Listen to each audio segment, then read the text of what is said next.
विधानसभेतील नागपूर येथील अधिवेशन आता संपन्न झालं आहे। नवीन सरकार महाराष्ट्रात स्थापन झाल्यानंतर प्रचंड बहुमताने महाराष्ट्राच्या जनतेने महायुतीच्या सरकारला निवडून दिल्यानंतर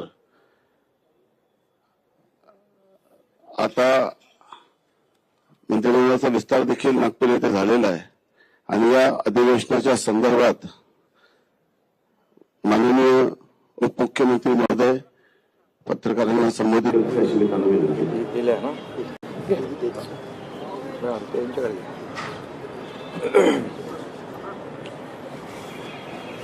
सर्वांना नवीन वर्षाच्या शुभेच्छा। लवकरच सुरू होतं ना नवीन वर्ष। गेले 8 दिवस सुरू असलेलं हिवाळी अधिवेशन आज संपलंय आणि अधिवेशनामध्ये झालेलं कामकाज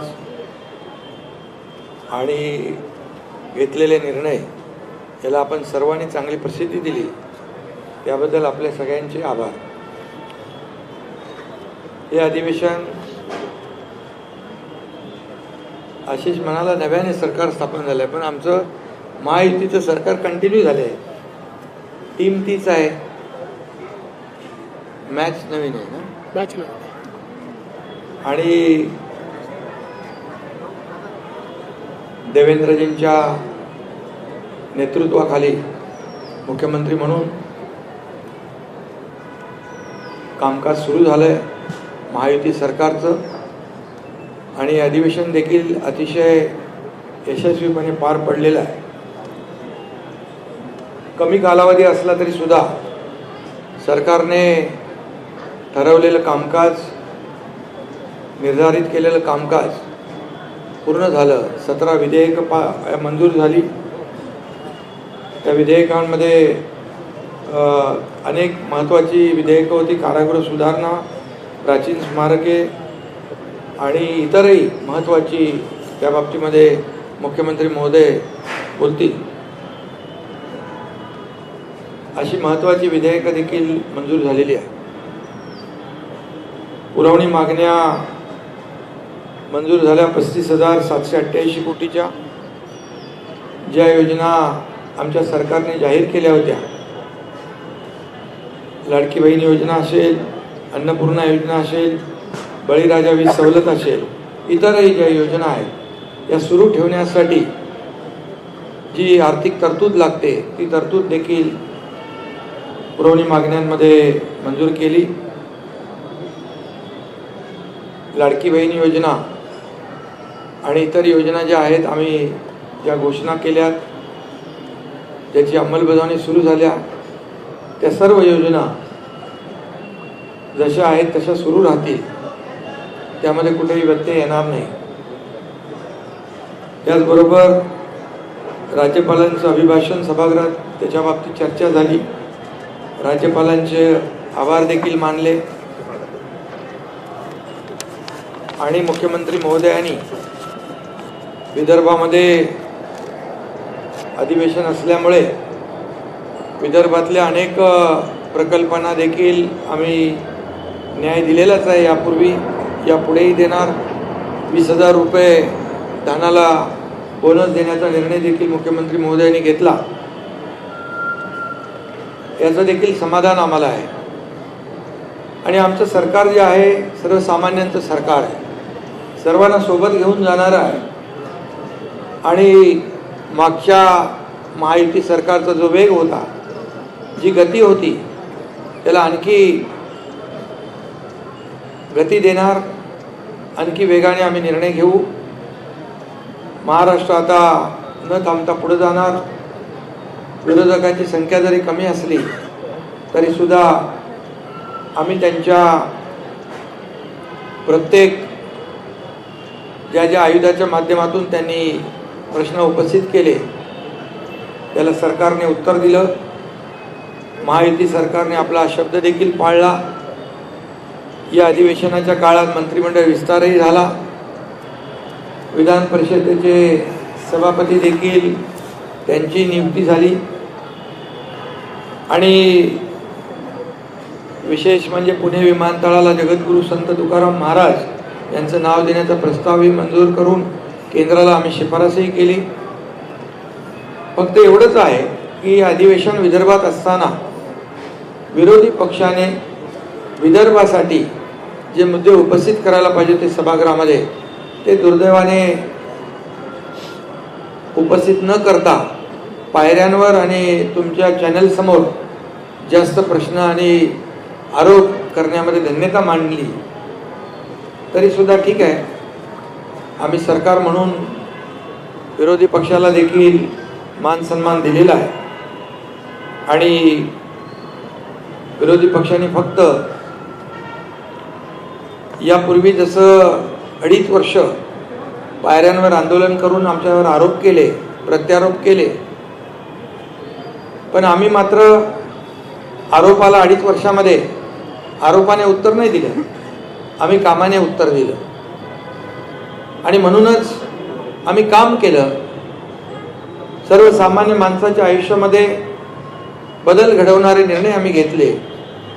आम्ही टीम म्हणून तिघांनी काम केलं आणि लोकांच्या मनातलं सरकार आम्ही म्हणायचो, सर्वसामान्यांचं सरकार ते खऱ्या अर्थाने काय असतं हे गेल्या 2.5 वर्षात आम्ही दाखवून दिलं. आणि त्यामुळेच लोकांनी आरोपाला शिव्याशाप देणाऱ्यांना घरी बसवलं आणि आम्हाला लँडस्लाईड विक्ट्री दिली, मॅन्डेट दिलं. आणि म्हणून आमची आता जबाबदारी आणखी वाढलेली आहे की मुख्यमंत्री महोदयांच्या नेतृत्वाखाली आम्ही टीम म्हणून काम करणार आणि आम्हाला काय मिळालं यापेक्षा महाराष्ट्रातल्या जनतेला काय मिळणार आहे, त्यांच्या जीवनामध्ये काय बदल होणार आहे आणि या महाराष्ट्र राज्याचा चौफेर विकास कसा होणार आहे यावर आम्ही पूर्ण फोकस करणार आहोत. आणि म्हणून विदर्भात देखील गेल्या 2.5 वर्षामध्ये अनेक सिंचन प्रकल्प असतील, त्याच्या डिटेलमध्ये मी जात नाही. पैनगंगा, नळगंगा, इतर जे काही मराठवाडा आणि विदर्भाचे सिंचनाचे प्रकल्प गेल्या 2.5 वर्षात आपल्याला माहीत आहे की मागच्या महाविकास आघाडीच्या सरकारमध्ये सिंचनाचे 2 प्रकल्पांना सुधारित प्रशासकीय मान्यता दिली होती, परंतु आमच्या महायुतीच्या सरकारमध्ये तब्बल 129 प्रकल्पांना, सिंचन प्रकल्पांना 170 झाले, त्याला मी मान्यता दिली. लाखो हेक्टर जमीन ओलिताखाली येणार आणि शेतकऱ्यांना फायदा होणार.